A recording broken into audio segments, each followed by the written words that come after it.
Eu que agradeço, Flávia. Me escuta direito? Obrigado. Eu sou homem, pele clara. Estou usando uma camiseta de cor azul, cabelo liso preto e olhos escuros. Ao fundo, uma parede branca e ao lado, uma estante com livros e uma coleção diversa de mãos. Bom, é uma alegria muito grande, Flávia, primeiro de receber o seu convite para esse bate-papo.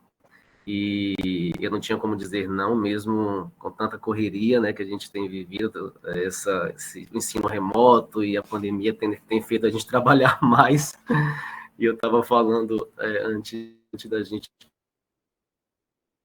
toda, mas eu não podia dizer não de estar aqui, de poder reencontrá-la e conhecer um pouco mais de vocês também. Então, eu me sinto muito honrado conhecer os colegas, o trabalho que vocês têm desenvolvido, já tenho ouvido de cá essas ações que têm vindo daí dos espaços de vocês, e o Nordeste a gente precisa ampliar mais essas redes de contato, de relações, para mostrar que o Nordeste existe. O Nordeste não só se destaca salvando o país na política, mas se destaca também fazendo diferença, né? E eu me sinto muito feliz por isso.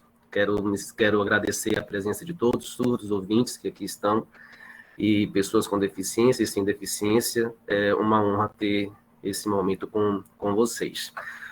Bom, eu vou tentar cumprir os 30 minutos aqui que me foi dado, porque eu já sei que o pessoal aí é bem exigente, que puxa a orelha, né? Então eu vou tentar, assim, cumprir, vou tentar atender aí os 30 minutos, mas a minha vontade é ficar falando aqui até mais tarde, que é um tema tão gostoso, né? A gente aprende tanto, tem tanto a se falar, discutir, mas eu reservei um pedacinho de algumas reflexões que eu tenho feito. Eu não consigo compartilhar a tela daqui? Acho que não, né? Deixa eu ver se eu consigo aqui, peraí.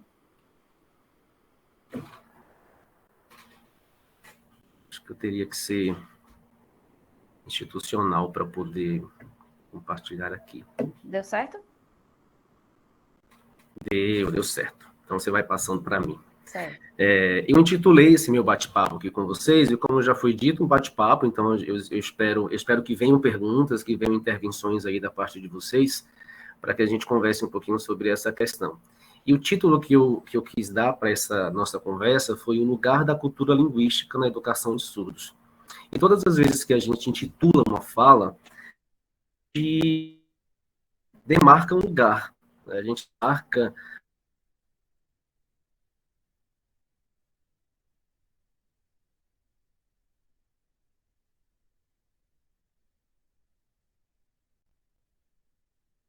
né? Qual é o lugar que eu me posiciono teoricamente. Então, a minha perspectiva parte de uma perspectiva histórico-cultural e antropológica. Tá? E a minha defesa vem, em princípio, e é uma defesa que acredito que é bastante importante e urgente, o reconhecimento de uma cultura. E todas as vezes que a gente pensa em outras pessoas e as nossas relações que nos fazem eu e o outro, e a gente se encontra no outro a partir das nossas individualidades, estamos falando de cultura, estamos falando de diversidade, estamos falando de diferença, né? Então, eu já inicio a minha fala dizendo que esse título, Lugar da Cultura Linguística na Educação de Surdos, parte dessa perspectiva teórica, de uma perspectiva antropológica, tá? Pensar a educação de surdos olhando para o surdo como ser cultural e olhando a língua de sinal como uma manifestação desta cultura, as línguas de sinais de modo geral.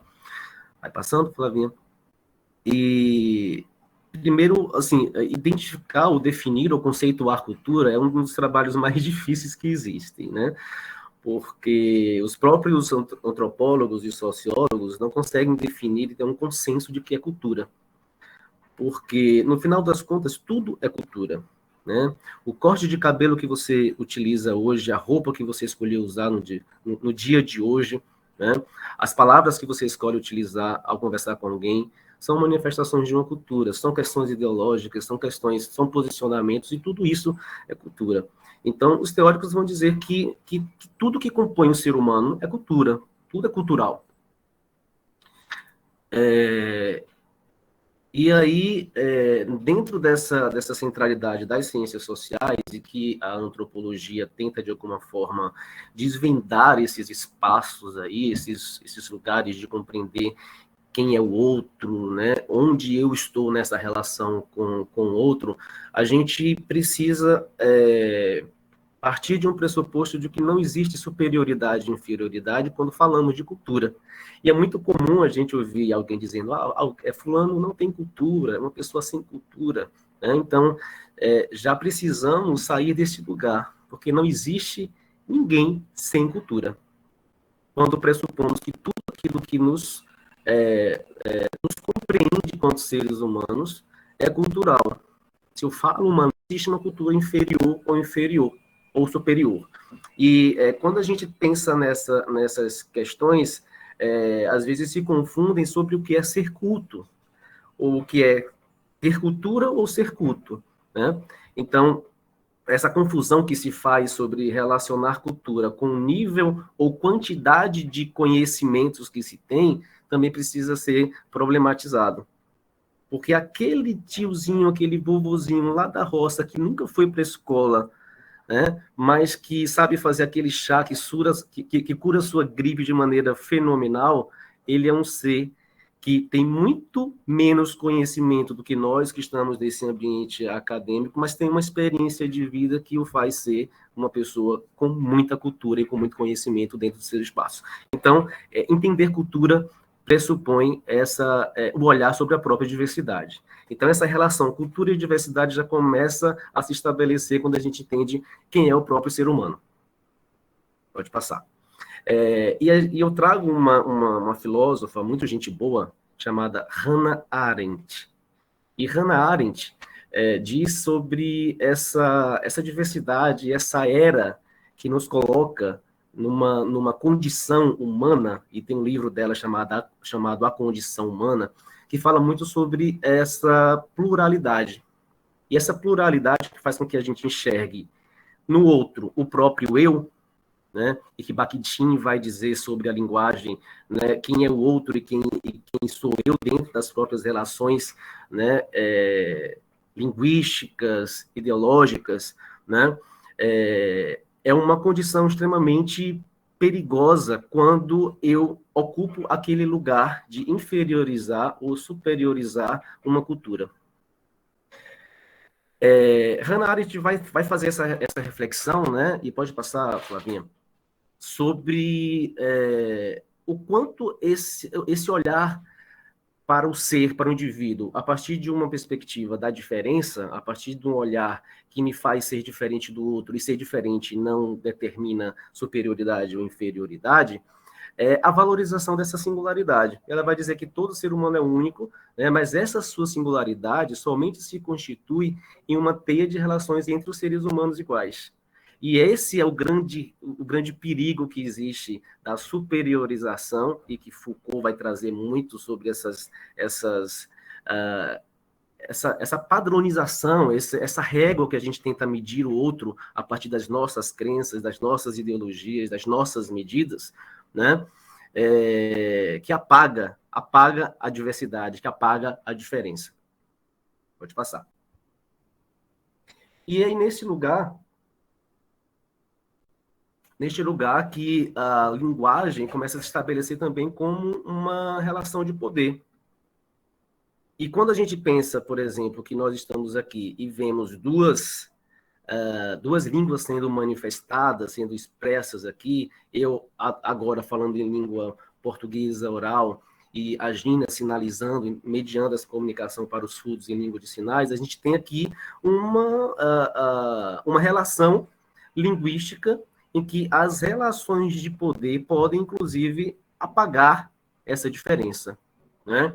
E todas as vezes que a gente vê, inclusive, posicionamentos políticos que tentam deslegitimar uma manifestação, um poder de fala, né? um lugar de fala de alguém, nós estamos estabelecendo padrões que determinam quem é excluído e quem é incluído, né? Quando a gente utiliza, inclusive, aquelas terminologias que precisam cair em desuso, como, por exemplo, fulano é normal, eu tenho alunos que estudam junto aos normais, né? Eu sempre me pergunto, o que é normal? Né? Eu já olho para vocês aqui, não vejo ninguém normal.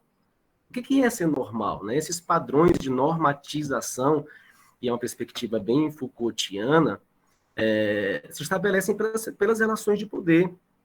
E, às vezes, essa relação de poder não se demarca apenas por uma condição marxista do capital. Né? Nós nos estabelecemos enquanto seres de poder através da nossa cor de pele, da textura do nosso cabelo, né? Da nossa orientação sexual. A gente vai demarcando o que é normal, essas normatizações, e se alguém foge a esse padrão, é considerada anormal, essa pessoa é considerada anormal. E essas relações linguísticas, essa hegemonia que se estabelece sobre o outro por essas relações de poder, também vão ser demarcadas na linguagem. E aí, esse mês que nós estamos, inclusive, dando uma visibilidade ainda muito maior para a comunidade surda e valorizando a língua de sinais como um lugar de poder para as pessoas surdas, é este lugar que nós precisamos defender e fazer com que os surdos ocupem os seus próprios espaços. É contribuir para que as pessoas surdas ocupem esses espaços que nós, ouvintes, ocupamos durante tanto tempo, porque a eles foram negados. Porque a eles foram negadas as oportunidades de se tornar, de ter voz política, de ter voz social, né? Então, é pela língua de sinais, obviamente, para aqueles indivíduos que culturalmente se identificam a partir de uma identidade cultural, visual, que pressupõe uma comunicação visual pela língua de sinais, é pela língua de sinais que o surdo vai conseguir se manifestar. Sabemos, obviamente, que existem surdos que optam por não utilizar a língua de sinais, e a Flávia já citou um caso aqui, né? E essas pessoas, independente das suas histórias, de como foram constituídas pelas escolhas da família, pelos atendimentos médicos que essas pessoas foram oferecidos, independente dessas questões, dessas condições históricas, é o lugar que esta pessoa surda precisa ocupar enquanto posicionamento político, né? Que o seu poder de fala, independente de qual língua ele queira usar, ele precisa ocupar esses espaços, né?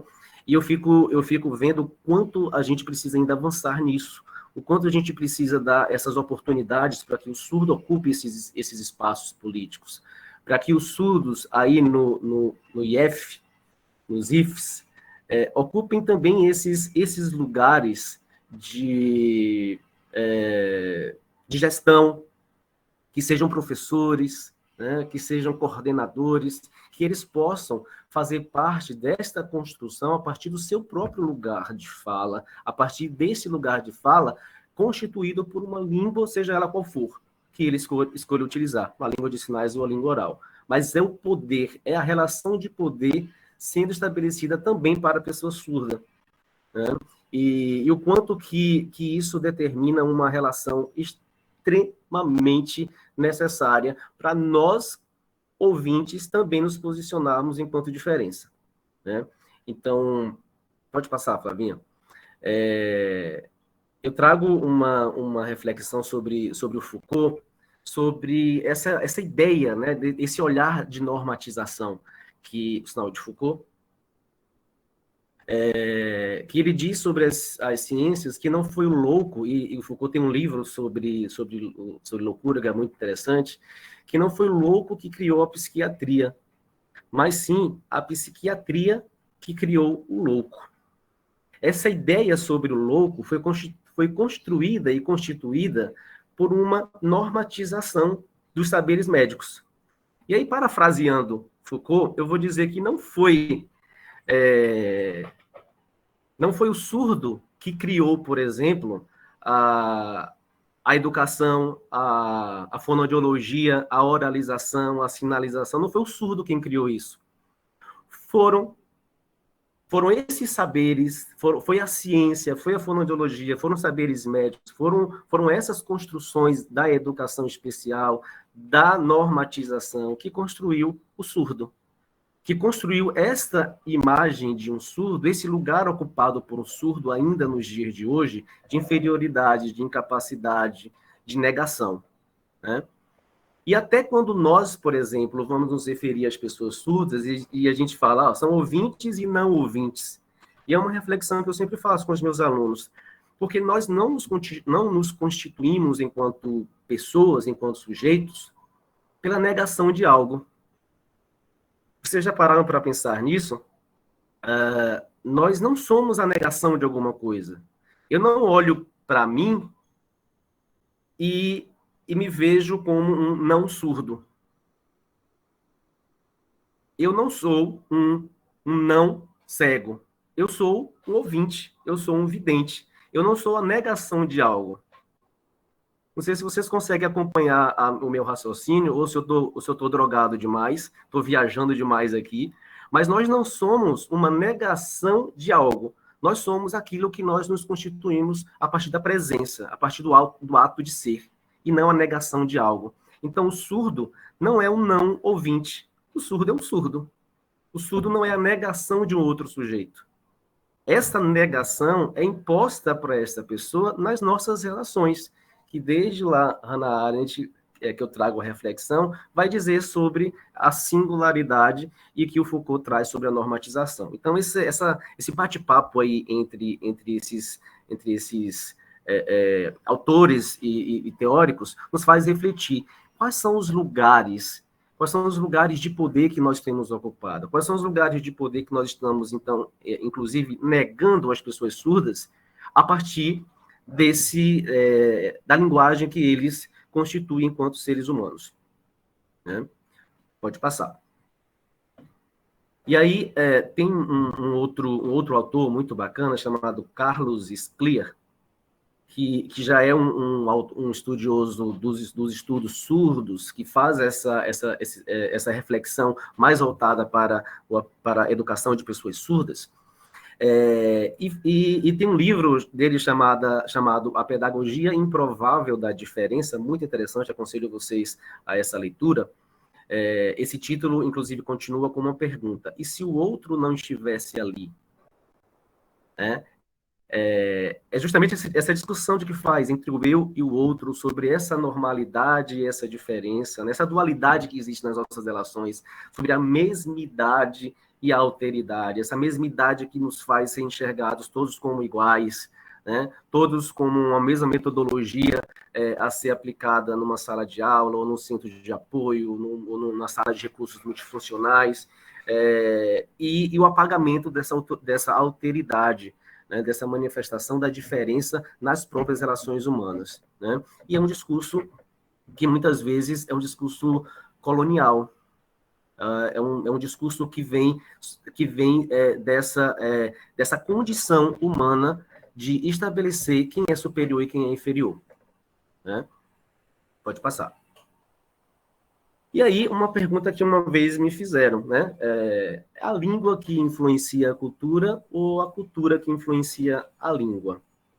Ora, a língua é uma manifestação da nossa cultura. Eu manifesto a cultura que eu tenho a partir da linguagem, a partir da língua, né? Mas então, quem que influencia quem? E a minha resposta vai ser as duas coisas.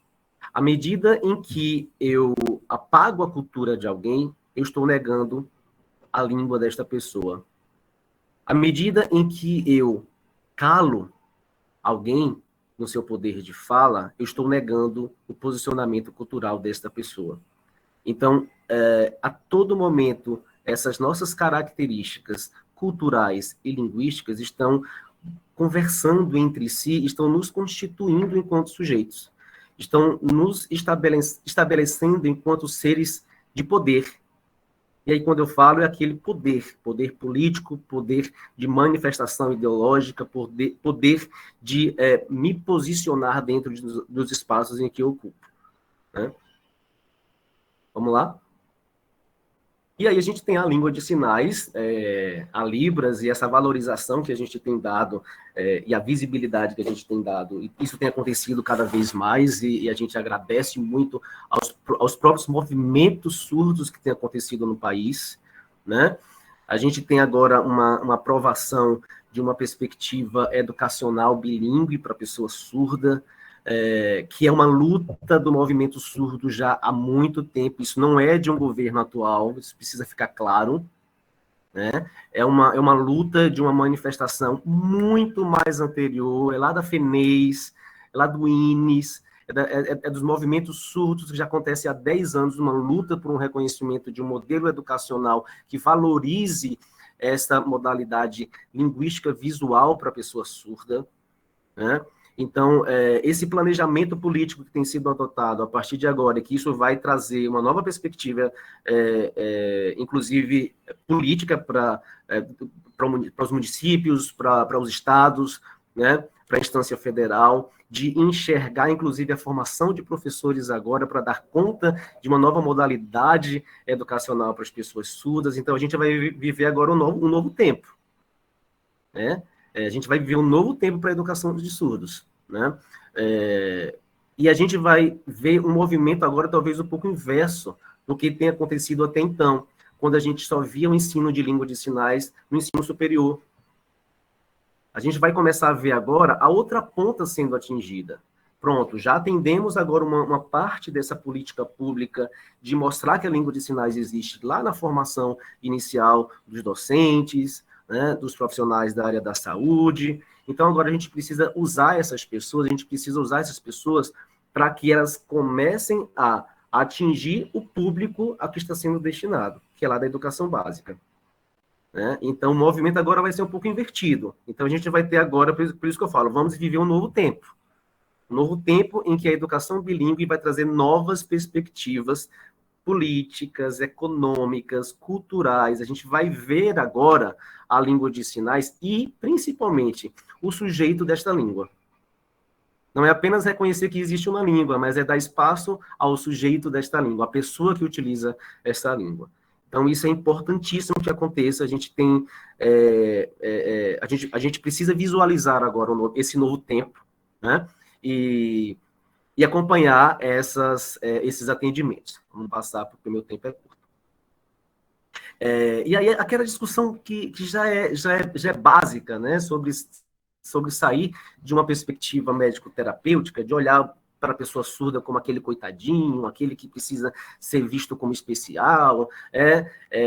Essa educação especial e a escola especial passa a ser vista, né, dentro desse novo tempo agora, e que conversa muito bem com a proposta inclusiva de educação, e esse bate-papo aqui agora é bastante interessante, porque o modelo educacional inclusivo, e aí vou abrir um parêntese, inclusivo e não inclusivista, como um representante aí do governo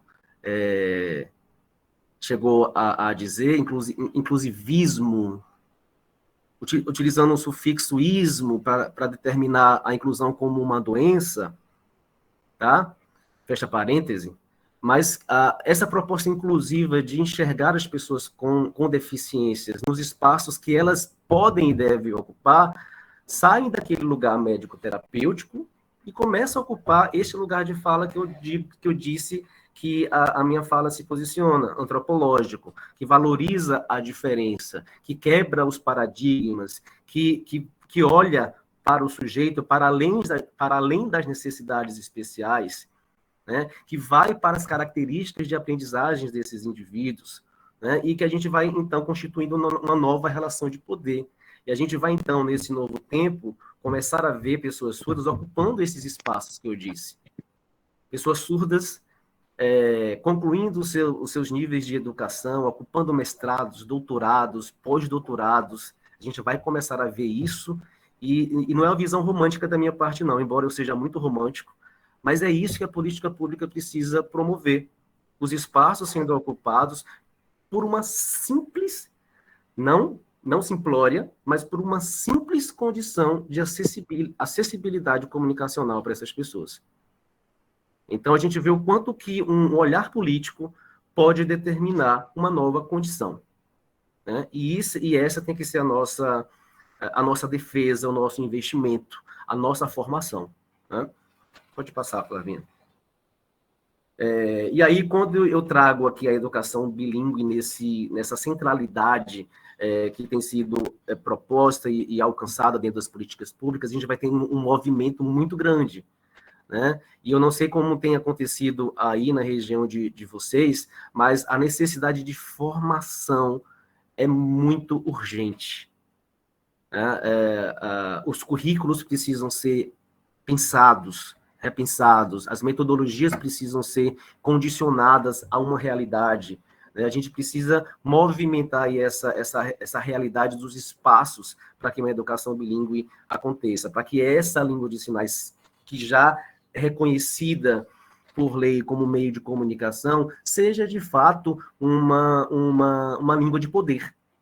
Porque além de nós termos, né, apesar de termos uma lei que reconhece a língua de sinais como um meio de comunicação, um meio legal de comunicação, essa língua ainda não ocupa um lugar de poder. Quando a estas pessoas surdas são negados os seus espaços e as suas representações culturais, sociais e etc., né? Então, esse movimento aí vai mexer em algumas feridas. Vai mexer em algumas feridas, mas a gente precisa ter o antibiótico certo, o anti-inflamatório certo, a gente precisa se fortalecer enquanto comunidade acadêmica, comunidade surda, né? Eu falo enquanto ouvinte, mas eu digo que eu sou um ouvinte em que metade de mim é surdo, porque eu vivo com surdos desde que eu sou criança. Então, a minha realidade é olhar para a educação de surdos, é olhar para a língua de sinais a partir de quem usa essa língua de sinais, e que a comunidade surda possa ainda mais se fortalecer nesse reconhecimento, né? E esse novo tempo chegou. É agora. Surdos, ocupem os seus espaços. Esses espaços que foram negados a vocês não é porque não te pertenciam, é porque foram negados. Esses espaços são seus. Esses espaços de poder de língua, que a língua de sinais de fato sejam, além de reconhecidas, mas que sejam efetivamente legalizadas para essas pessoas, que aconteça, né? Pode passar? E eu trago no bojo dessa discussão aí o currículo também como essa marca de poder, né? Esse currículo que para uma educação bilíngue precisa ser pensado, e aí eu penso que as nossas formações enquanto profissionais, enquanto educadores, enquanto gestores, precisam ser pensadas para que o currículo também seja movimentado, seja constituído, olhando essas marcas de diferença, olhando para a identidade da pessoa surda, olhando para suas representações culturais, para os valores que são constituídos a partir dessas relações, né? Pode passar. Quanto tempo eu tenho, Flavinha? Eu estou acabando.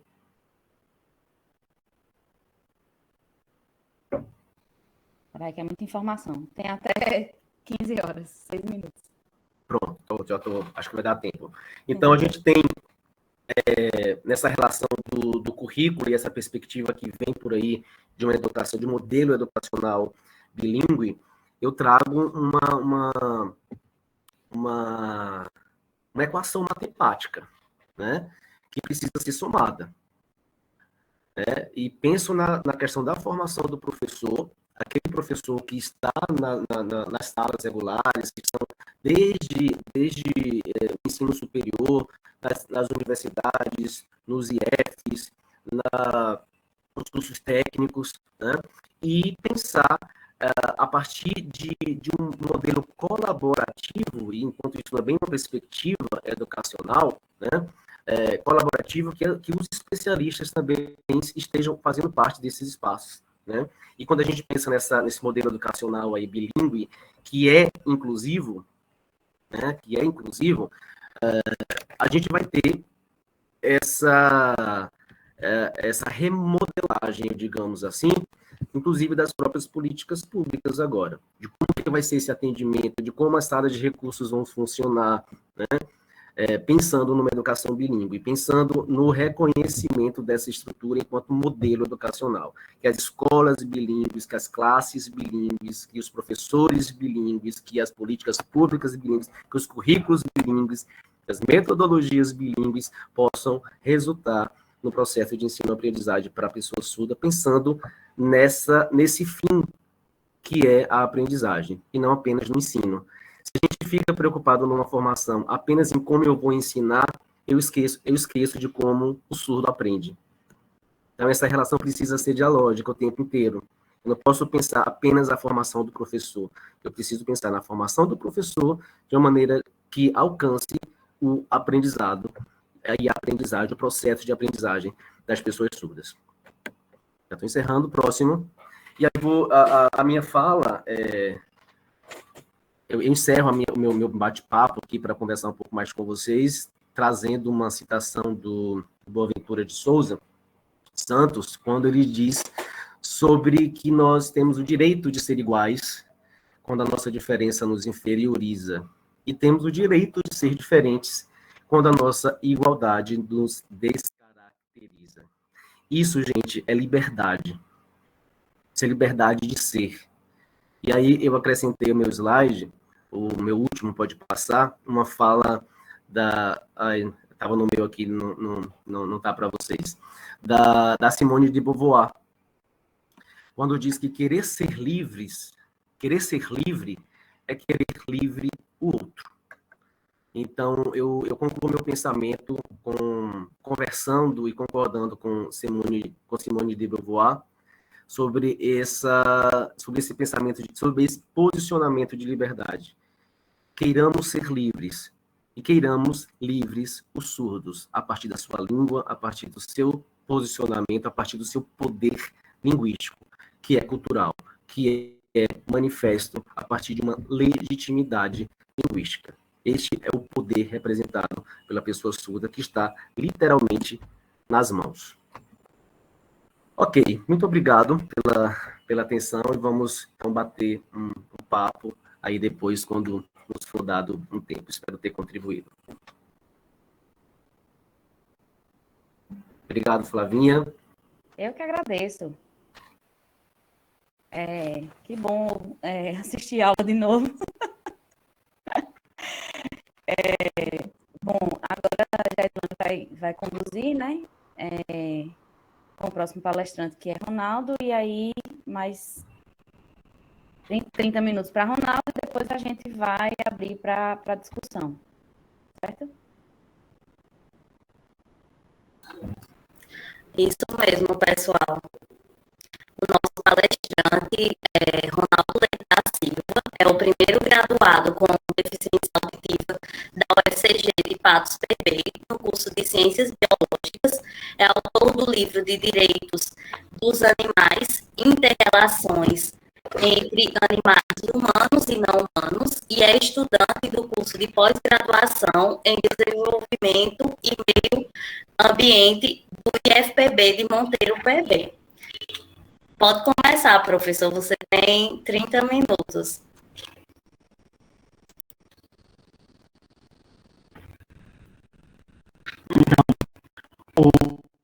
Oi, boa tarde a todos.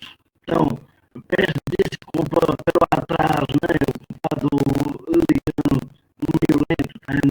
Então, primeiramente, eu quero agradecer a todos vocês pelo convite e pelo voto de confiança. A gente faz essa live, a gente discutir um pouco sobre o direito da pessoa com deficiência, né? Também eu sou um macho. A minha que a UFCG fazer parte lá, como é do serviço social, aí depois ela sumiu lá para Cuité, né? Mas tem uma internet para a gente se manter junto, ligado, né? Então, eu sou o primeiro a se formar com deficiência auditiva na UFCG Passo. Então, eu cheguei em 2014 na UFCG Passo, Eu era o único aluno com deficiência de todo aquele campus, tá entendendo? De todos os cursos, pós-graduação, mestrado e graduação. Então, eu era o único aluno com deficiência naquela instituição em 2014. Aí a UFCG ela não tinha nenhum programa para receber pessoas com deficiência, nenhum apoio, nada, zero, tudo zero, tá entendendo? Aí veio a primeira reprovação, aí depois veio outra reprovação, aí veio outra reprovação. Os professores não sabiam lidar com um aluno com deficiência, não sabia como planejar as aulas, como adaptar as aulas, né? Então eu fiquei revoltado. Então eu fui na justiça, fui em busca dos meus direitos, tá entendendo? Então eu fui no Ministério Público Federal. Então teve uma reunião lá com as professoras lá de Campina Grande. Aí ficou decidido ele me dar um programa no notebook. Aí o professor usou o microfone e tudo que o professor falava, as palavras apareciam na tela do computador, tá entendendo? Apareciam na tela do computador, eu acompanhava a minha aula assim. Mas às vezes, o problema de internet, tá entendendo? Às vezes a sala não tinha internet, caía a internet. Então, também tinha a pilha do microfone, né? Falava a pilha do microfone, então eu queria mais coisa para me ajudar. Aí, dessa vez, eu fui na Justiça Federal, teve uma audiência com o juiz, e eu consegui a bolsa do aluno, um estudante me acompanhava na aula, me ajudava com tudo, fazia mapas mentais, me acompanhava na aula prática, tudo. Então, a UFCG dá uma bolsa de R$300 a estudante. Então, eu fui o primeiro aluno a receber essa bolsa, a bolsa do aluno apado, que hoje é a bolsa do aluno inclusivo. Então, a partir de 2018, a bolsa do aluno apado foi expandida para os outros campos, Campina Grande, Cuité, Cajazeiro, Sumé, Pombal, Cajazeira. Então, a bolsa do aluno apado foi se expandindo para os outros campos. Então, para melhorar a comunicação entre as pessoas, eu aprendi Libras, né? Fiz vários cursos de Libras presenciais, à distância. Então, eu, na época, a diretora era a Ana Célia. Então, a Ana Célia, ela queria me dar um intérprete de Libra. Então, ela queria me dar um intérprete de Libra, mas eu não sabia Libra, muita Libra na época, tá? Né? Então, não adiantava lá a pessoa traduzindo os sinais e eu não entendi nada, tá? Né? Então, o maior problema das universidades públicas é a falta de acessibilidade e inclusão. Os meus primeiros professores não sabem lidar com um aluno com deficiência, não sabem como se adaptar às aulas, à avaliação. Com o passar dos anos, os professores foram melhorando, foram se adaptando. Tinha professor que não gostava, ficava com uma cara feia, tá, né? Mas o NAEM, que é o núcleo de acessibilidade da UFCG, me ajudou bastante. Então, o NAEM conversa com os professores para eles fazerem a adaptação necessária. Então, eu acredito que a acessibilidade e inclusão não deve começar só no ensino médio ou na faculdade. Tem que começar nos primeiros anos de vida da criança, tá entendendo? Na creche, primeiro ano, até a quinta série. Então, tem que começar do começo, e não de ensino, né? Então, através dessas batalhas judiciais contra a UFCG, né? Eu queria que os meus direitos fossem respeitados. Então, muitos colegas de classe, eles acham que eu queria ganhar benefício, tá, né? Que eu queria apenas os professores que os professores me vissem como coitadinho, como pobre, tá, né? Mas não. Eu queria que as pessoas me vissem como eu sou. que eu sou preciso nos direitos, que nos direitos seja garantido, que seja completado. Então, muitas pessoas, muitos professores têm medo de mim. Mas qual medo? Porque eu exijo que meus direitos sejam cumpridos. Eu não tenho medo de ninguém. Se eu tiver certo, eu faço a diferença, eu faço acontecer, tá entendendo? Então, quando o cadeirante está pedindo uma rampa para ele ter uma vida melhor, para ele passar, ele está querendo benefício. Ele quer privilégio? Não, ele quer algo que melhore a vida dele, né? Então, eu queria coisas que pudesse melhorar a minha vida, cada me adaptar, me desse condições, tá entendendo? Então, eu ficava muito triste, tá entendendo? Porque muitas vezes eu precisava de ajuda, as pessoas não me ajudavam. É como se uma pessoa estivesse sangrando na sua frente. As pessoas veem que tu está sangrando, mas elas não fazem nada. Elas não fazem nada. Então era algo assim, tá entendendo? Então, eu coloquei na minha cabeça, se os professores me derem as ferramentas necessárias, se eu tiver as adaptações necessárias, se os colegas me ajudar, eu sou capaz de vencer qualquer disciplina, tá entendendo?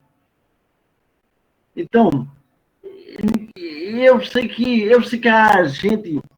a gente precisa ser independente das pessoas, andar por conta própria, né? Mas chega um momento na nossa vida que a gente não consegue mais ser independente, a gente é forçado a pedir ajuda.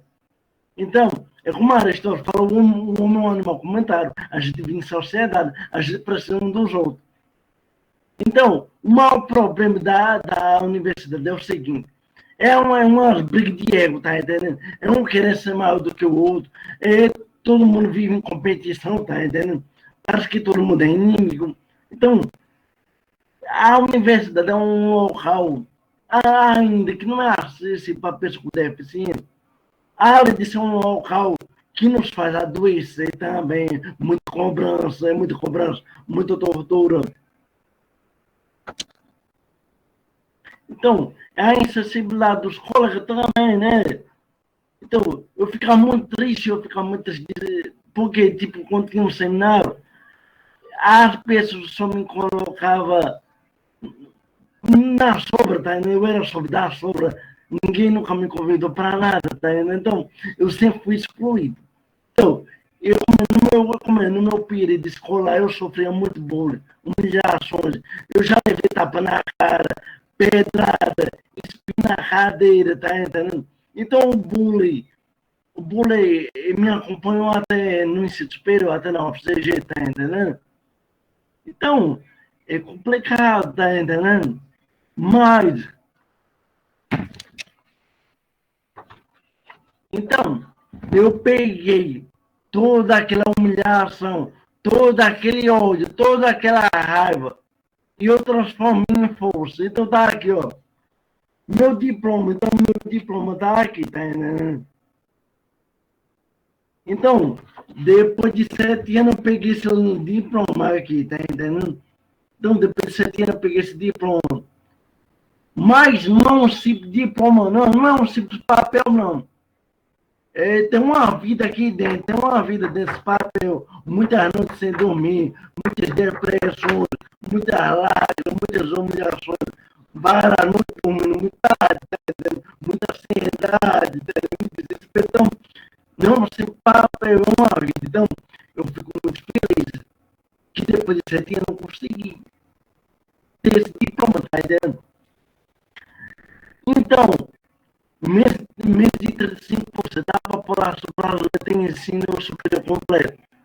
O número de pessoas com esse superior completo de déficit é menor ainda, tá? É muito baixo.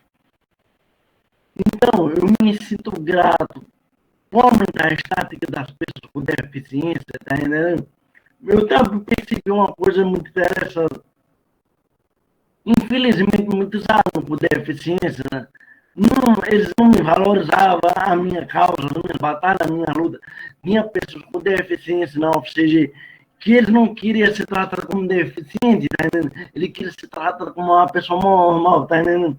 Ele não queria ser tratado como deficiente. Mas muito desses alunos reclamavam que não tinha acessibilidade, não tinha aquele cuidado melhor.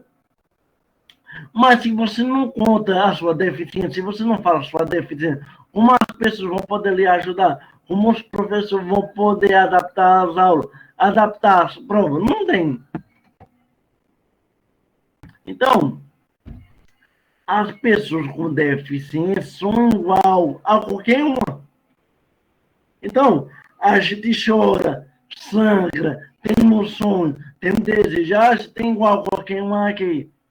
A diferença é que algumas pessoas limitadas não conseguem fazer certas coisas, tá entendendo? Então, e como eu digo a você, é necessário debater a acessibilidade. Então, eu me lembro, como hoje, numa notícia que eu vi no jornal, então, não é a escola que tem que ser, não é o aluno, o déficit que tem que se adaptar à escola ou à universidade, mas a escola ou a universidade se adaptar àquele aluno, preparar ele, tá entendendo? Então, tem a questão aí, né, teve a porcaria do ministro da Educação falando que os alunos com deficiência atrapalham os professores, atrapalham a aula. Por exemplo, um aluno que tem uma atuação severo, realmente ele pode atrapalhar a aula, né? Mas ele tem direito, então ele tem direito a ter uma educação melhor, uma acessibilidade melhor, tá entendendo? Então, o governo aí lançou a nova base curricular da educação especial. Não, eles querem fazer uma escola especial para esses alunos, tá entendendo? As pessoas normais para a escola normal e as pessoas surdas para outra escola, tá entendendo? Mas se uma escola não tiver adaptações à acessibilidade, a gente vai criar uma segregação. A gente vai criar uma apartheid, da educação, tá? Em vez de adaptar, a gente vai excluir as pessoas. Então, eu sou a favor que os alunos com deficiência estejam na escola com os normais, tá entendendo? Para se conviver, porque tipo, muitos alunos podem se sentir inferior, podem se sentir diferente, tá entendendo? É como o professor Wells, né? O professor Wells falou aí do bilinguismo, né? Então, eu sou a favor do bilinguismo. Que os alunos surdos tenham a Libra como a sua primeiro idioma e o português como seu segundo idioma. Porque é o seguinte, eu tenho um amigo meu que ele é surdo. A gente fala no WhatsApp, o português dele é horrível, eu não entendo nada, é horrível. E dá pena, eu fico com o coração batido, tá entendendo? Então, eu fico com o coração batido, porque o português dele é tão ruim que eu não entendo nada. Aí eu falei que tinha bicho chamado, então, se um surdo, ele quer ter condições melhores, um emprego melhor, uma educação melhor, ele precisa aprender português. Sim, é necessário aprender português se quer crescer na vida, se quer conviver melhor com as pessoas. Porque Libra não é o idioma oficial do Brasil. Não é ensinado nas escolas como uma disciplina obrigatória, tá entendendo? Por quê? Porque Libra não é ensinado obrigatório na escola pública. Porque a Constituição, ela só reconhece o nosso português como língua oficial. Por causa disso que não tem Libra na grade curricular. Então, para a gente que é ouvinte, o português é o nosso primeiro idioma. Libra, espanhol pode ser o segundo idioma da gente. Então, eu sou a favor do bilinguismo, que eu surdo tenha Libra como seu primeiro idioma e o português como seu segundo idioma. Eu também lembro de outra coisa. Como vocês podem ver, eu gostei tanto do dinheiro, então, como vocês podem ver, eu gostei tanto do direito, né? Eu eu vivo no pé dos promotores, dos juízes, né, do Ministério Público, né? Então, depois de sofrer tanta humilhação, tanta injustiça na UFCG, seja que me apaixonei pelo direito. Então, ano passado, existe uma lei aqui em Pazo que garante livre na grade curricular das escolas municipais. Essa lei é de 2015. A prefeitura não colocou essa lei em prática. Então, eu fui lá no Ministério Público da Paraíba. Eu pedi ajuda ao Ministério Público para obrigar a prefeitura a colocar a lei em vigor. Então, a promotora Lívia, ela abriu um inquérito civil. Aí, nesse ano, a Prefeitura Municipal de Pazo, ela colocou livre na grade curricular da escola. Então, só um colégio, tá entendendo? Então, só um colégio já tem livre na grade curricular da escola, tá entendendo? Eu sei que deveria ser todos os colégios municipais, mas é melhor um do que nada, né? A Prefeitura colocou lá no site, por eu pironismo, projeto piloto, tá, né? Aquele puxa-saco da Prefeitura, tá, né? Mas ninguém não sabia que por trás daquela notícia estava no processo, e o processo ainda está rolando. Então, o processo ainda está rolando, eu creio que quando não deu certo, que livre seja, que livre vá para outras escolas municipais, tá entendendo? Então, é difícil, tá entendendo? Tipo, alguns alunos não tinham intérprete de Libra, né? Temos intérpretes, né? Como vocês podem ver, a gente tem a Gina e a nossa intérprete da UFCG Passo. Como vocês podem ver, a profissão de intérprete é difícil, é complicado, né? Porque tudo que eu estou falando aqui, ao vivo, eles têm que traduzir, não. Eles são uns profissionais muito importantes. Eu já conversei com alguns intérpretes de Libra aqui em Passo. Eles me falaram que tem muita dificuldade nas interpretações das aulas de física, química, tá entendendo? Até na biologia também, porque, tipo, as fórmulas, tá entendendo? Aquelas fórmulas, aqueles campos, não tem livro. Aí os intérpretes têm que se virar para entender o aluno. Então, a Constituição nos garante uma educação gratuita de qualidade. O Estatuto da criança, do adolescente também garante. O Estatuto da pessoa com deficiência também garante, tá entendendo? Então, eu também, como vocês podem ver, eu fui de novo na Justiça. Mas dessa vez dessa vez eu pedi a ajuda do Ministério Público Federal, da Defensoria Pública da Paraíba e do PROCON. Então, tem uma lei municipal aqui que garante acesso com legenda, tá entendendo? Com acesso com legenda em português. Recentemente, a deputada Cida Rama, ela aprovou uma lei estadual que garante acesso com legenda em português, tá entendendo? Aí o shopping daqui de Passo, eles não estão passando com acesso de colégio de português, tá entendendo? O argumento dele é porque filme legendado não dá dinheiro, tá entendendo? Prefere dublado, a questão da pandemia. Sim, eu entendo o shopping, né? A pandemia quebrou a nossa vida, né? Mudou muitas coisas. Mas não é porque a pandemia, não é porque a pandemia existe que a gente vai deixar de garantir a sociedade de inclusão, né? Então, eu estou lutando. Para ter os filhos com a gente pode ver. Para eu assistir, tá entendendo? Para eu assistir, para os meus amigos surdos assistir, tá entendendo? Então, como vocês podem ver, cada um de nós, a gente pode fazer a diferença, tá entendendo?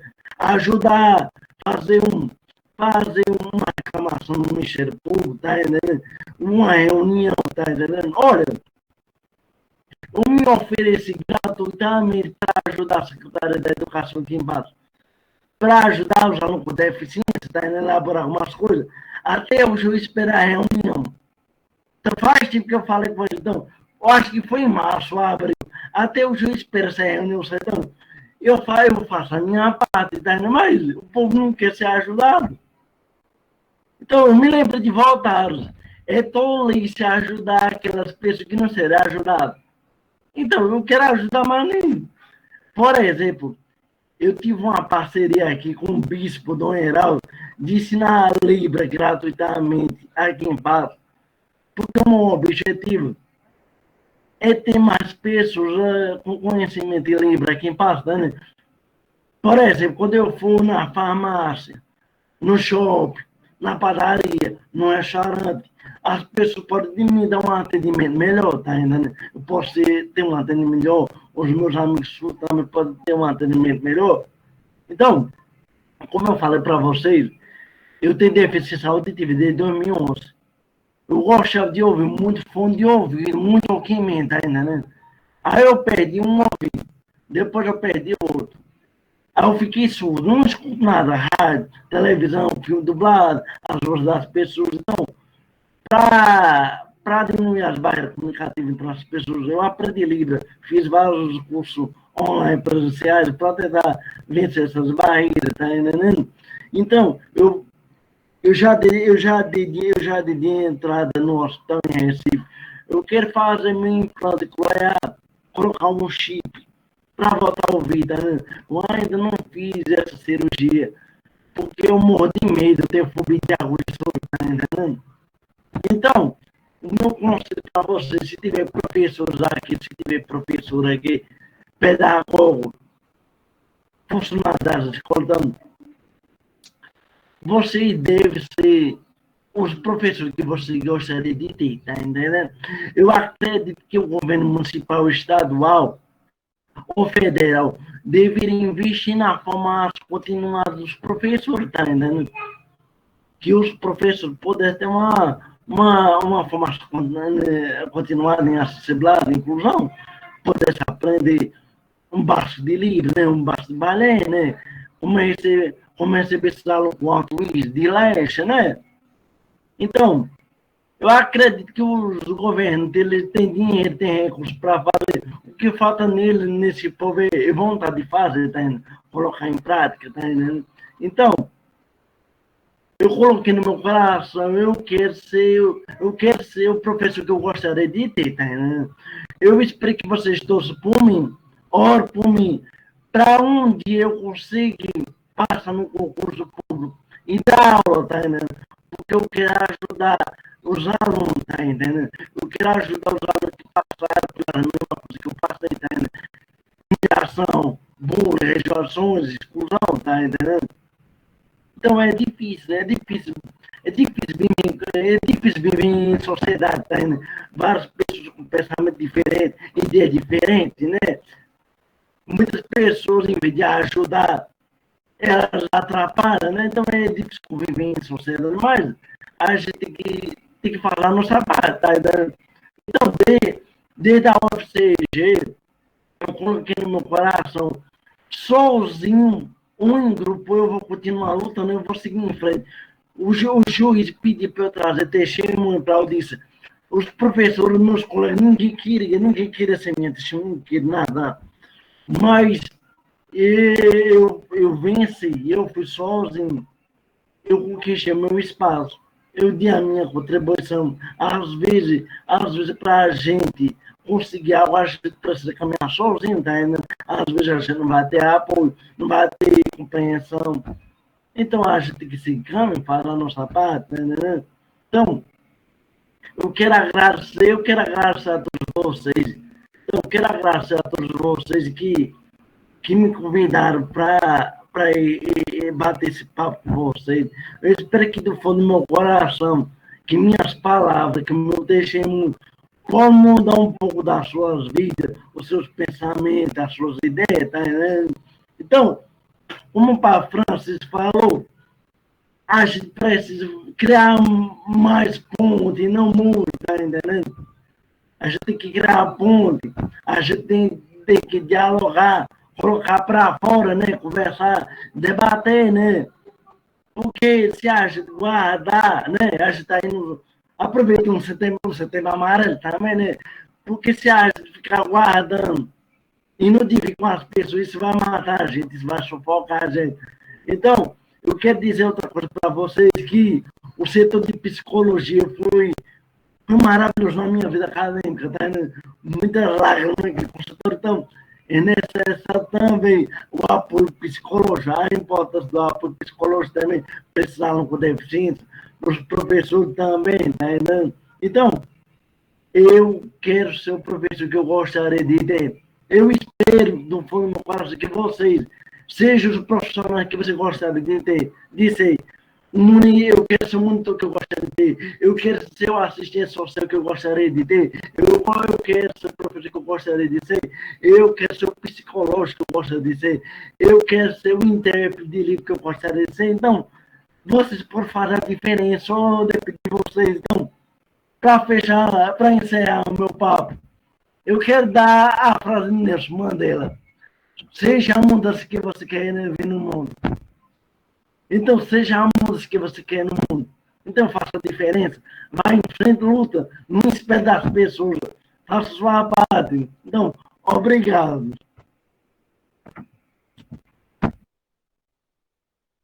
A gente que agradece, Ronaldo, sua participação tão importante, sua fala tão legal, né? E parabeniza, a gente se parabeniza, né, pela conclusão do curso. Foi divulgado no grupo do NAI, isso aí, enfim. Agora a gente abre para o debate, né, para as dúvidas, os questionamentos. Vi algumas pessoas se manifestando no chat durante as falas. Então, professor Verdiano César, levantou a mão. Fique à vontade.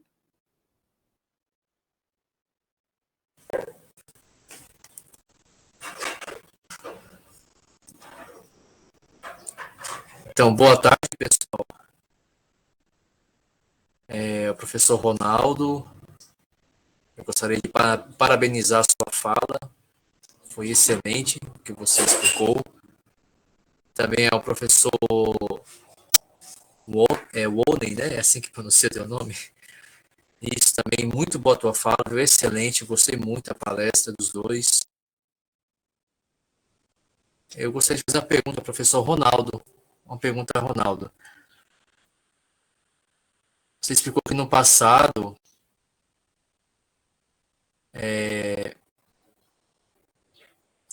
que assim, as pessoas com deficiência elas estavam tendo uma certa dificuldade, né, em poder participar, né, do meio ali educacional, mas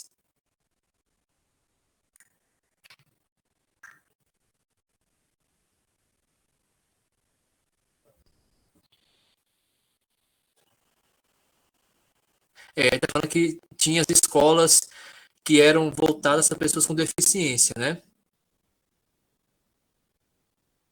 Que tinha assim mais tinha assim tinha um trabalho mais voltado a pessoas com deficiência.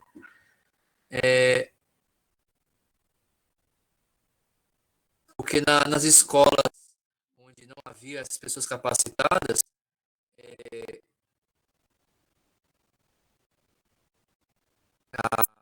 os estudos ficavam meio isolados, né? Por exemplo, agora com essa nova lei de que todos agora têm que ser no mesmo espaço, né? Que agora não existe mais aquela escola só para pessoas com deficiência, que todo mundo está no mesmo lugar, né? Como se fosse uma espécie de inclusão, né? Que agora você assim, de certa forma, você incluiu, assim, você colocou no mesmo espaço todos, só que nessas escolas a grande maioria não tem pessoas capacitadas, especializadas para diversas demandas, não tem pessoas para atender as diversas demandas de deficientes, né? Então, o que acontece é que houve um prejuízo muito grande para as pessoas, né? Para os estudos e outras pessoas também, né? Porque eles estão no ambiente, mas eles não têm pessoas especializadas para poder trabalhar com eles. Os professores também não têm a capacitação para poder trabalhar. Por exemplo, os professores, eles, às vezes, a sua metodologia é mais voltada para ouvintes. Não tem uma metodologia voltada, por exemplo, para alunos surdos, né? E assim ficou muito difícil.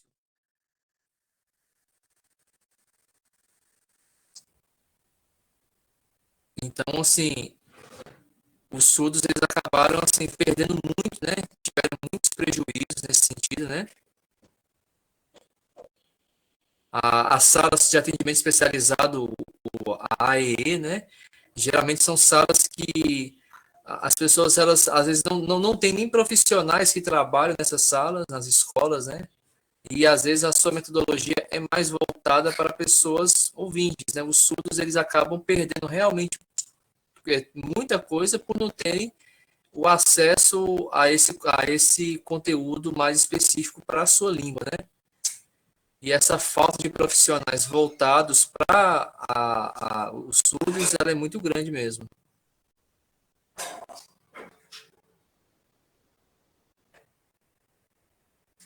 Lá em Campina Grande tinha uma escola, apenas uma escola, que era o EDAC, que utilizava da educação bilíngue. Era a única escola dentro de Campina Grande que, aliás, na Paraíba, né? Que onde os professores, eles ministravam suas aulas, as suas disciplinas diversas, português, história e assim por diante, eles ministravam todas as disciplinas em língua de sinais. Então, os surdos, eles aprendiam os conteúdos diretamente na sua língua, né? Era a única escola, mas só que ela não acabou também deixando de existir.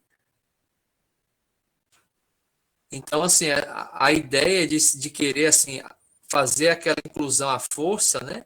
Colocar no mesmo espaço, mas não oferecer as mesmas possibilidades, ela acabou gerando foi um prejuízo, né? Não foi nenhum pouco benéfico para os surdos, né? E eu visitei várias escolas, diversas escolas, onde a metodologia ela continuava a mesma, não se tinha nenhum trabalho voltado para as pessoas surdas ali nas escolas, né? Estavam inseridos no ambiente, mas não estavam aproveitando do mesmo conteúdo que as crianças e os jovens ouvintes. E os professores, obviamente, assim, a maioria por não ter nenhum tipo de capacitação, nem saberem lidar, nem saberem que metodologia usar, também acabavam não proporcionando para esses alunos a educação correta, né? Então, agora, com essa nova lei, né, de que se pode optar pela educação bilíngue, isso traz pelo menos uma ponta de esperança para que nas salas de aula se possa agora ministrar os cursos diretamente na língua de sinais, né? Se possa ministrar as disciplinas na língua de sinais, que agora a língua de sinais também pode ser a primeira língua, né, ensinada dentro de um ambiente escolar, independente de se ter ouvintes ou não. Então, muitas pessoas falam que o surdo não sabe português, o surdo não conhece português. Às vezes até acham que ele não tem como aprender, né? Mas não é a questão do surdo não aprender o português, é porque a forma como se ensina a língua, né, e a forma como é apresentado o conteúdo não é a forma mais, não é a metodologia melhor para poder proporcionar ao surdo esse aprendizado. Por exemplo, no meu caso mesmo, eu passei todo a minha alfabetização, ensino médio, todos esses anos onde eu estudei, né? Eu nunca tive acesso a língua de sinais, nunca tive intérprete. Então, o que acontecia é que os conteúdos, principalmente em português, eram ministrados, mas eu não entendia nada. Como é que eu ia aprender algo se eu não tinha como ter acesso à informação na língua que eu poderia realmente aprender o conteúdo, né? Então, os surdos aqui no Brasil, né, não digo somente no Brasil, mas acredito que no mundo todo, né, a gente tem esse histórico, né, de estar às vezes presente num ambiente de ensino, só que sem ter acesso a uma metodologia ou ter acesso ao conteúdo da nossa língua, que seria o mais básico, né? Então, agora com a nova lei de que os conteúdos e o ensino tem que ser ministrado na língua, né, na nossa língua, isso eu acredito que vai melhorar bastante a nossa condição de aprendizado, né? Vai nos proporcionar um aprendizado melhor. É isso que eu espero. Eu gostei do que ele falou, então, é um prazer em conhecê-lo, então, prazer em conhecê-lo. Então, meu senhor, então, como é complicado, tá entendendo? Por exemplo, como eu disse a vocês, eu já sofri muito bullying e humilhações e preconceito. Então, muitas pessoas perguntavam à minha mãe e a mim também se eu estudava na paz. Tipo, nada contra o pessoal que estuda na paz, mas pô, pensa que eu tinha doença mental, alguma coisa. Então, um doente mental com um diploma de biologia, com um TCC10, então é por preconceito, por racismo, tá entendendo? Então, por pergunta se eu ajudava na paz, tipo, por preconceito, tá entendendo? Então, a pergunta dele é muito interessante. Então, os surdos, eles sempre foram prejudicados durante a história, tá entendendo? Na Grécia Antiga, eles eram jogados de um precipício. Aristóteles falou que eles não serviam para nada civil, porque não sabe ler, escrever, tá entendendo? Não servia para a vida em sociedade. A Igreja Católica disse que as pessoas surdas não tinham alma, não podiam fazer parte da comunhão. Então, hoje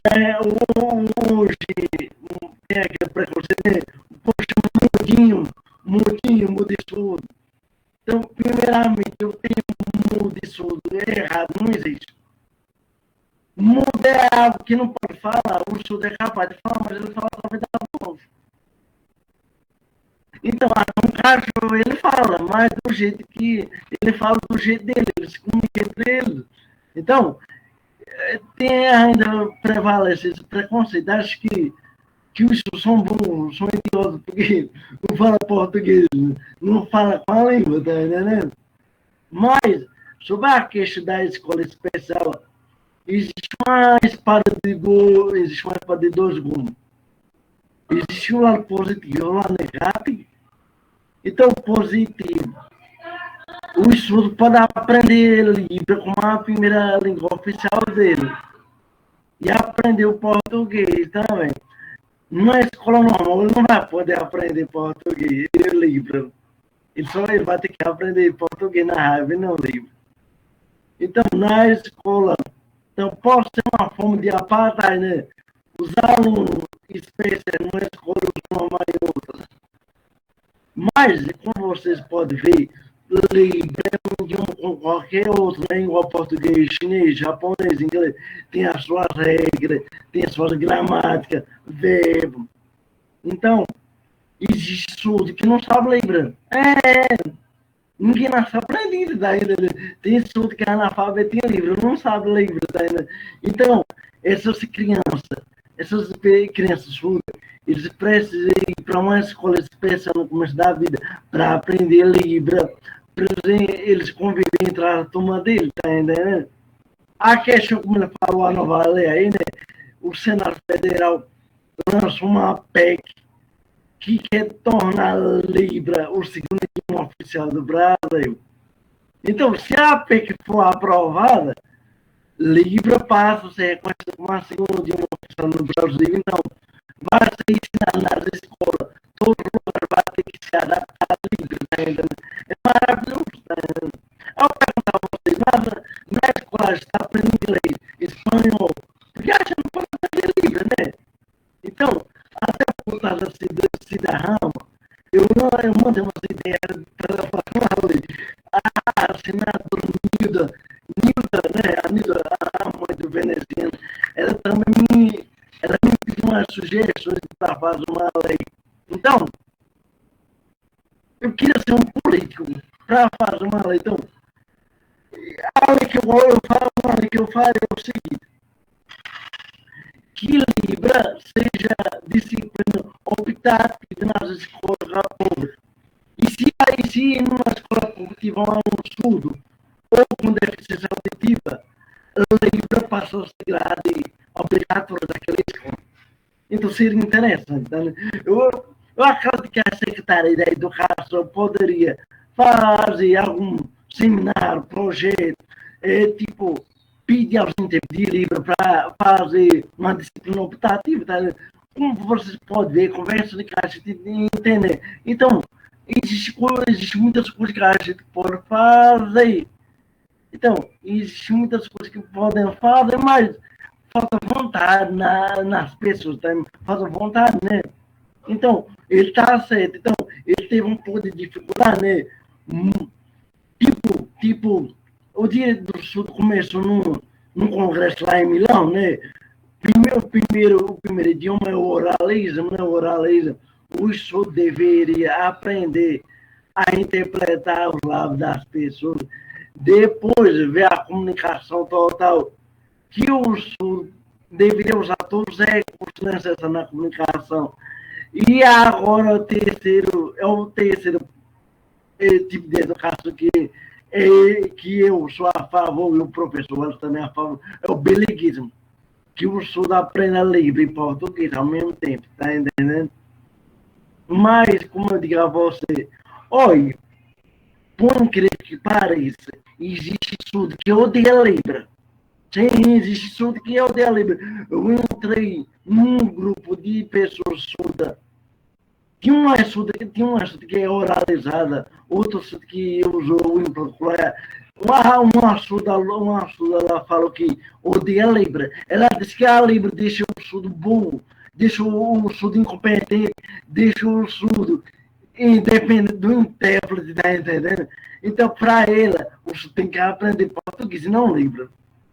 Então, para ela, Libra deixou o surdo burro, deixou o surdo dependente do intérprete de Libra, tá entendendo? Então, como você pode ver, existe preconceito entre eles mesmos, tá entendendo? Mas, para encerrar a pergunta lá do nosso amigo aí, como eu falo para o meus alunos, todos nós somos deficientes. Alguns são deficientes em química, matemática, português, outros são deficientes em falar em pouco, outros em perdoar, tá entendendo? Então, ninguém é perfeito, todo mundo tem deficiência. Não é apenas o ouvido, não é apenas o ouvido, uma perna, um olho, todo mundo é deficiente de alguma coisa, tá entendendo? Então, eu encerrei esse ponto, tá entendendo? Então, vamos defender o bilinguismo nas escolas. Pronto, Ronaldo.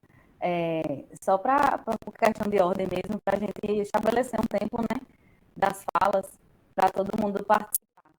Maria, né, agora depois o professor Homem. Liga o microfone, Maria. Vocês conseguem me ouvir?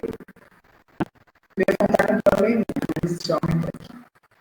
Boa tarde, eu me chamo Maria Márcia, estou na posição de coordenadora desse projeto, juntamente com Vanessa e a Liana. Eu sou uma mulher alta, gordinha, de cabelos loiros, na altura dos ombros, uso óculos já citado na cor nude, estou com um fone branco, sem maquiagem, e estou usando uma blusa estampada verde em tom de vinho.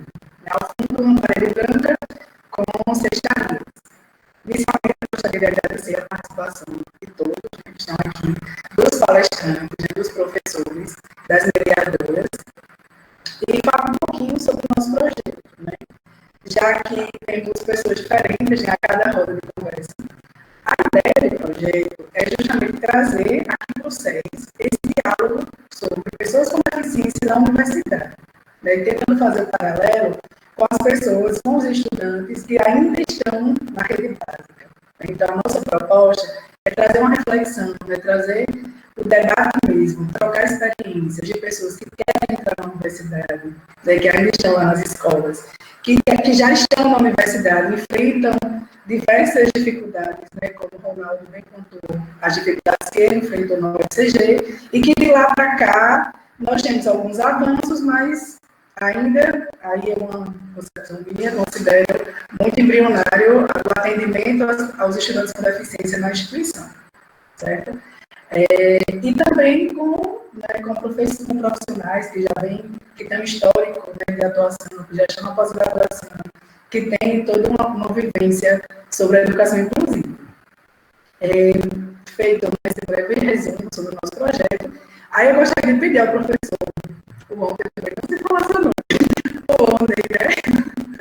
Que falasse um pouco, né, sobre essa perspectiva da educação inclusiva, porque, na minha concepção, esse espaço da educação inclusiva deve sim ser na escola regular, desde a educação básica até o ensino superior. Né? Ele tem, embora nós tenhamos sim, várias dificuldades, né, no atendimento educacional especializado, mas eu considero que essas novas propostas de mudança, dessa nova política, do decreto do atraso, né, veio muito mais para destruir o que nós já construímos, né, historicamente. Então, eu gostaria que você pontuasse um pouco, né, esse lugar que a gente historicamente está vivendo, né, essas mudanças. De um modo geral e, obviamente, com esse foco mais, né, para a questão do bilinguismo que foi falado, mas que eu entendo que precisamos esclarecer um pouco melhor, certo? Dois pontos também, né, das falas que eu considero extremamente importantes para esse debate, que foi pontuado. Um é o currículo, né? Eu acredito que nós precisamos compreender o currículo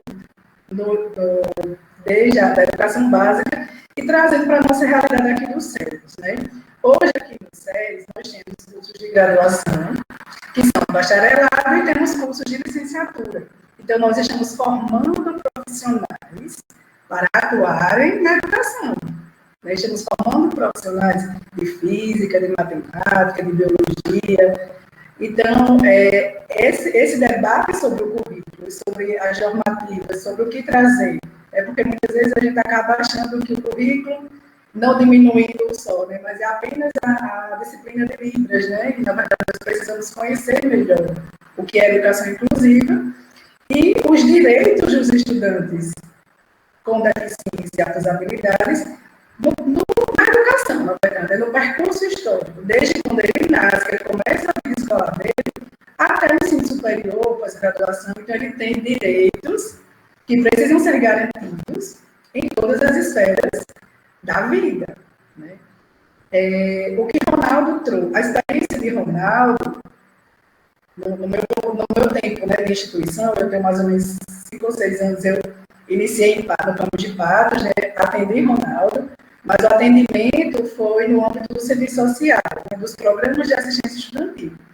Então, naquela época não existia NAI, né? A resolução do NAI, ela veio em 2016, embora as atividades ainda estão muito desorganizadas, precisamos conversar sobre o que é o NAI, sobre as atividades do NAI, né? O que é esse núcleo dentro da nossa universidade.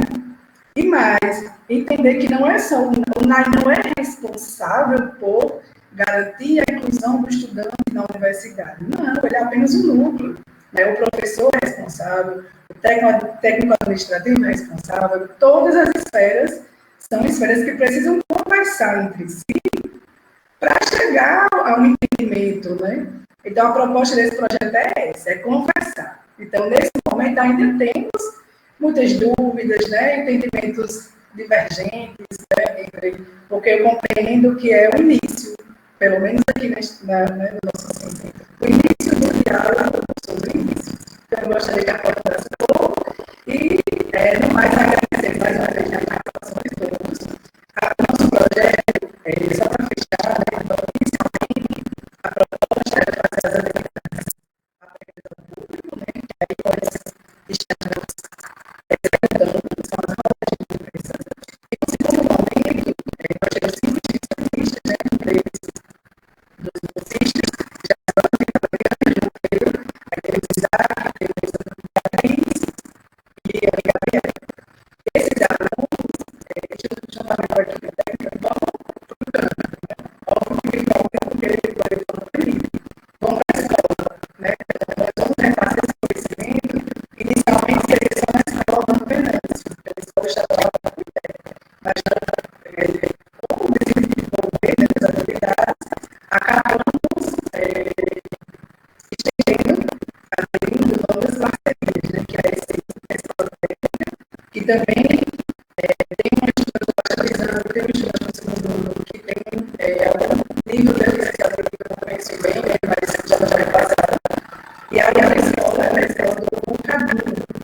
que é oriunda dos nossos alunos, bem claro. Então, para além de tudo, a gente sempre conhecer essa rede, porque é pelos que o SESI recebe esses estudantes, ele vai desenvolver esses estudantes formados para o município, então essa relação ela é essencial e ela está presente a todo momento no nosso projeto.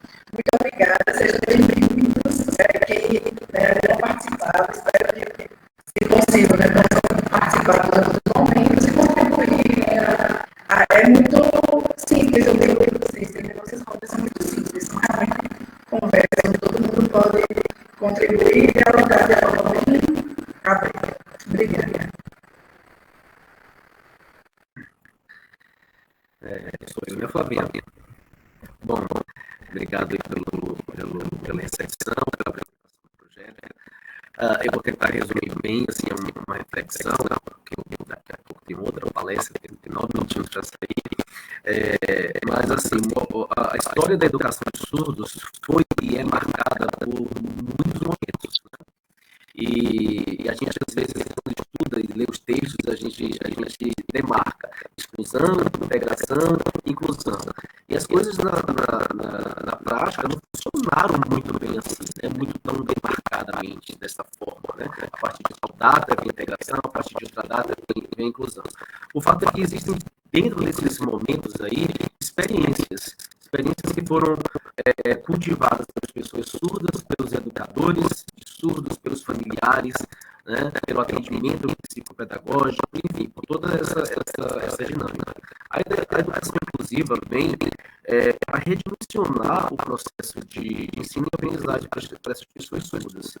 E é só a partir de 1990 e pouco que a educação inclusiva, de fato, começa a ser apontada, né, aqui no Brasil, né? Em outros países, a gente tem alguns países acompanharam. Eu morava em Portugal e Portugal tem uma história da educação de surdos muito parecida com o Brasil, inclusive com reconhecimento da língua gestual portuguesa, no mesmo período, aconteceu 2 anos antes do que aqui no Brasil, e enfim, a gente tem uma demarcação histórica em um dos países com modelos educacionais muito diferentes. Na Europa aconteceu de forma muito diferente, nos Estados Unidos muito diferente, aqui na América Latina de forma muito diferente. A gente tem as dinâmicas que vão se conduzindo de forma diferente, né? Eu visitei algumas escolas, por exemplo, na Argentina, no Peru, no Chile, você vai nos Estados Unidos, tem um reitor de uma universidade que é surdo, existe uma universidade para surdos, que é a Gallaudet, então a gente vai ter uma dinâmica voltada para a inclusão com modelos diferentes. E esses modelos não podem ser pensados como um padrão para cada um desses países cuja realidade econômica, cultural, não ser completamente diferentes, né? Então, por exemplo, na Argentina e um pouco mais aqui na América Latina, a educação inclusiva acontece para as pessoas surdas um pouco mais tardiamente, porque os surdos vão para as escolas aprender a língua de sinais do seu país. E só a partir do que seria o nosso Fundamental 2 que os surdos começam dentro das classes inclusivas, das nossas classes inclusivas aqui. Quando os intérpretes ali já recebem os alunos surdos, né, na Argentina, por exemplo, em língua de sinais, quando eles já tiveram aquisição linguística na língua de sinais. Aqui no Brasil, quando se propôs a educação inclusiva, já foi para todos, né? Desde a educação infantil, desde os anos iniciais da educação, e a gente então começa a enfrentar uma grande problemática de surdos que nunca tiveram acesso à própria língua de sinais. E aí, quando a gente pensa numa perspectiva bilíngue, que o movimento surdo começa a fomentar e articular e culmina nessas novas políticas públicas, é pensando que, dentro de uma perspectiva inclusiva, o modelo educacional seja bilíngue, que a língua de sinais seja ensinada para as crianças surdas desde os anos iniciais e que essa língua de sinais seja a língua de instrução. E aí, inclusive os neurocientistas, os neurolinguistas, vão comprovar o quanto o desenvolvimento cognitivo da criança surda vai ser muito mais facilitado para os processos de aprendizagem quando se antecipa o desenvolvimento da aquisição de língua, né? Da sua aquisição linguística. Então, quanto mais cedo a criança surda for exposta à língua de sinais, melhores vão ser as suas condições de desenvolvimento e aprendizagem. Obviamente que essa pessoa surda tem o direito de escolher a língua de sinais ou não. A gente entende que muitas vezes existe uma influência muito grande pela não escolha da língua de sinais. Mas isso é uma outra questão. Né? Às vezes a família tem essa marca muito essa escolha da pessoa surda. Mas mais uma observação que eu ia fazer do Ronaldo, e parabéns pela sua militância, né, Ronaldo? Faça direito, né? De repente, você vai complementar aí com outras áreas do seu conhecimento e evoluir mais. A gente pensar que o movimento de inclusão todos os desafios da mesma forma que a educação do língua enquanto modelo vai fazer desafios também. Então, não sempre, agora temos um modelo educacional que apoia a educação do língua das pessoas que está tudo resolvido. Não. Porque nós vamos passar essa questão de informação para a educação bilíngue. A gente tem professores deficientes hoje, por exemplo, para pôr escolas bilíngues em todos os municípios dados. Nós estamos perto em cima da conta de todas essas instituições. Nós temos essas estruturas já estabelecidas. A gente tira, por exemplo, o modelo inclusivo, que é a sala de aula, quando não houve uma estrutura estabelecida. E eu pergunto, existe uma estrutura estabelecida na educação bilíngue? Isso também vai ser construído. E o mesmo desafio que foi pensar na língua inclusivo para as pessoas surdas, vai ser também o mesmo desafio que pensar na escola bilíngue está sendo aprovada a sentido de agora. Que tipo de língua portuguesa nós esperamos que as pessoas surpreendam? É importante que as pessoas surpreendam português, e a escola fundamental é importante. Mas a pergunta que eu faço acima dessa é: qual é a língua portuguesa que a gente surpreende? Nós somos ouvintes e temos a nossa graduação, a gente domina português. Eu pergunto para vocês aqui, vocês sabem português mesmo? E qual português você espera dessa pessoa surda? Então, tudo isso precisa ser citado. E aí, que a professora traz uma reflexão, uma oração, é esse movimento do rico, né? Que vai gerar uma metodologia, que vai gerar um olhar muito diferenciado sobre o que a gente vive dentro de um panorama inclusive, e não exercer essas escolas especiais. Isso jamais, pelo amor de Deus, jamais esse pensamento. Isso é processo.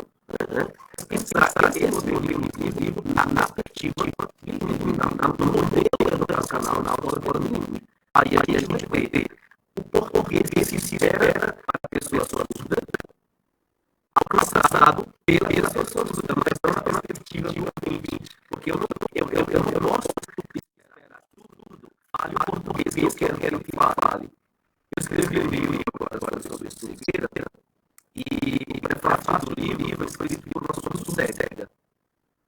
Ela escreveu lá e eu escrevi em português. E eu falei, olha, esse texto foi escrito por professor Célia. E eu não quero que esse texto seja revisado, que vá para uma luta da língua portuguesa. Porque eu quero que as pessoas vejam que muitas pessoas escrevem dessa forma, que existe legitimidade para isso. Porque eu não posso esperar que a pessoa escreva como que eu escrevo. Porque nem eu sei português. Né? Então, eu quero que as pessoas leiam o livro e vejam, olha, esse aqui é uma pessoa surda, não é do ouvinte. Então, a pergunta é você confia. Qual é o português que você quer que o surdo aprenda? Se a gente pensa em uma perspectiva de língua, a gente tem uma outra dinâmica que vai ser diferente do que a gente tem acompanhado ao longo dos últimos anos. Né? Esse modelo ainda inclusivo de educação das pessoas surdas que não tem a modalidade da ensino de português. Né? Bom, eu espero ter convocado aí uma questão para vocês, deixem aí uma questão que é o português, a gente pode bater muito papo, justamente eu vou esperar esse convite para a gente conversar sobre o aqui. Que ótimo. Ficou uma perguntação tão ainda. Mas tá bom, professor. Mais uma vez, muito obrigada por você estar prestando aí. E que bom, que bom.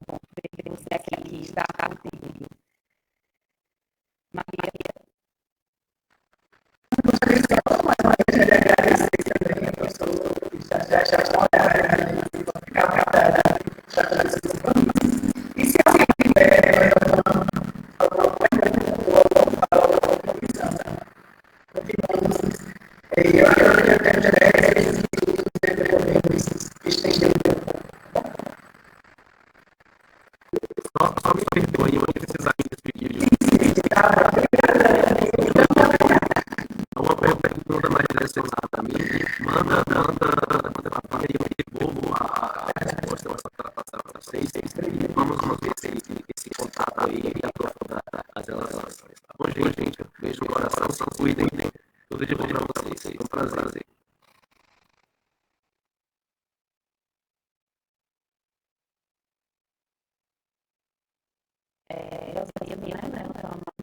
Pode falar,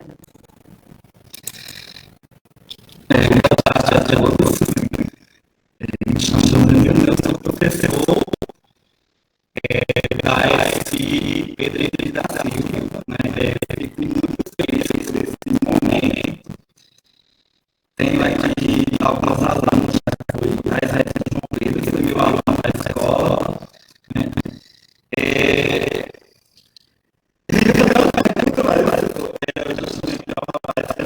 Que saiu mais tarde, foi muito com bastante né? Já tem que se colocar não vou aguardar também para o momento, mas eu gostaria de parabenizar a todos vocês que tomaram essa iniciativa, né?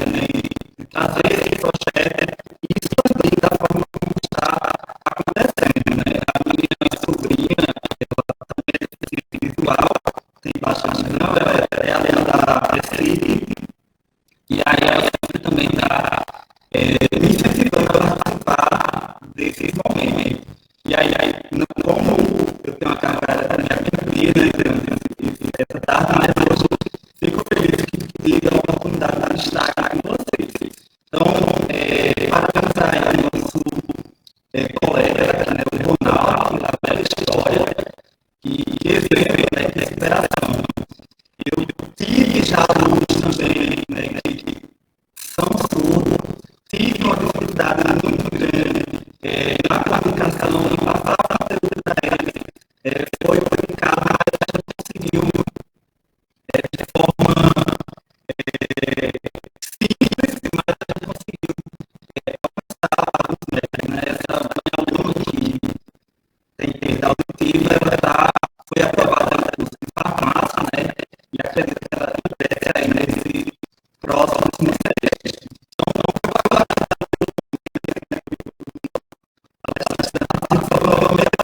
mais as ideias dele.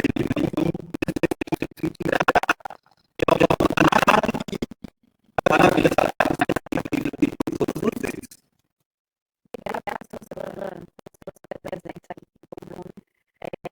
aí no chat, o professor quer falar, né? Olá, pessoal. Eu só queria agradecer tanto ao professor quanto a Ronaldo pela participação deles e também pela alta contribuição na palestra. O Ronaldo ele trouxe a trajetória dele acadêmica, enfatizando algumas dificuldades que ele teve enquanto universitário, e o professor Rony quanto a sua alta reflexão, que nos fez refletir também o quanto a Libras é importante e o quanto também a materialização, dos professores na linguagem brasileira de sinais, que é importantíssimo que tenha essa cadeira, não que a Libras seja uma linguagem somente uma cadeira optativa, eu acho que deveria ser obrigatória, especialmente aos cursos de licenciatura, mas também eu faço a parte de saúde, de enfermagem, e eu acho importantíssimo que tenha essa cadeira de também para que a pessoa surda tenha acesso em uma consulta, no hospital, então que o profissional tenha esse conhecimento é importantíssimo. E também para outros estabelecimentos também eu acho que é necessário, de forma geral, ter essa língua, ser bilíngue, na verdade, para que possa proporcionar a todos um bom atendimento, não só na parte da licenciatura, na formação de professores, mas mas também de modo geral. Queria agradecer também a todos por participarem, a todos os professores, tanto das escolas municipais quanto estaduais, ao meu colega Rafael também, que está aqui presente, do curso de enfermagem, e, enfim, de modo geral a todos. Muito obrigada, pessoal. E eu queria propor também que ao final do nosso encontro a gente fizesse uma captura para registrar esse momento e postar no nosso Instagram. É isso, pessoal.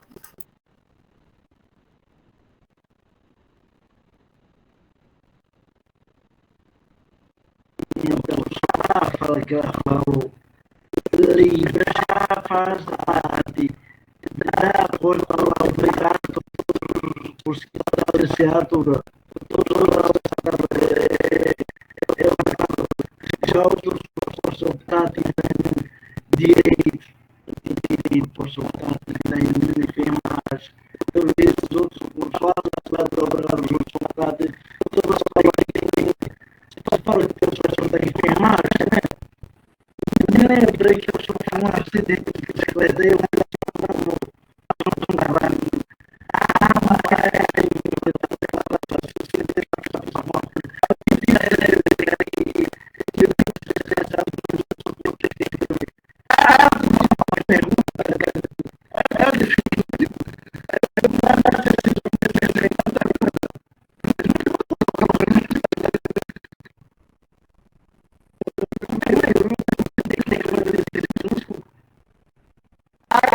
fica aí.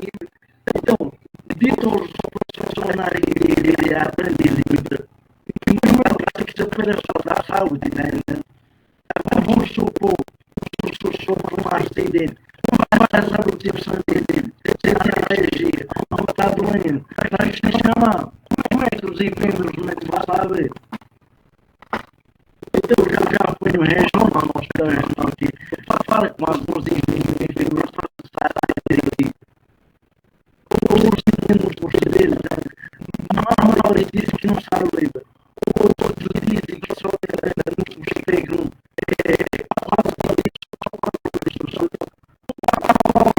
não dá nem para preocupar com o trabalho de livro, né? Então, principalmente nos hospitais, né? E não só lá o paciente explicar o processo médico, né? As coisas, né? Então, muitos profissionais que deveriam aprender livre, a só deveria aprender, né? Psicólogo também, eu já falo com os psicólogos, não sabe livre, né?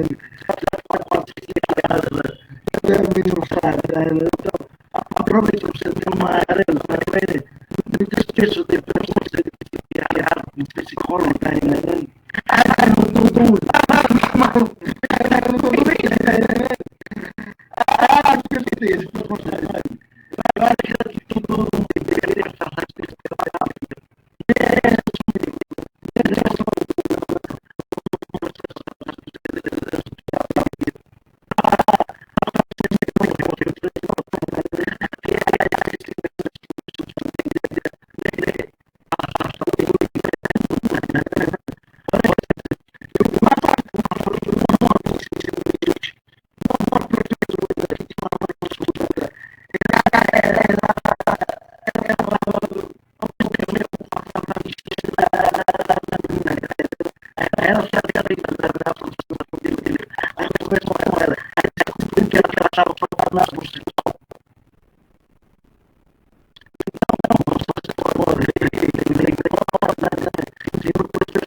Mas sempre as pessoas têm muita vontade. Só salvam muitas vidas. As pessoas não sabem Joia. Pessoal, vamos encaminhar esse encerramento, né? A gente já deu a hora do outro. E mais uma vez agradecer a presença de vocês nesse encontro mais um encontro, né, Maria? Vai ser daqui a 15 dias, dia 7 de outubro, né? E a gente vai dar nas redes sociais, sem tema, falando e tudo mais, né? Obrigada mais uma vez pela presença, os professores, né? Tão importantes assim, para já construindo diálogo mesmo, os nossos colegas técnicos que estão por aí, já vi, os nossos monitores, da NAI e os alunos da ciência. Então é isso. Muito obrigada mais uma vez. E até a próxima. Se quiser colocar coisa também, Só agradecer também a presença de todos e parabenizar também o Rodolfo, que foi um dos nossos palestrantes. E é isso, pessoal. Até o próximo encontro. Em breve estaremos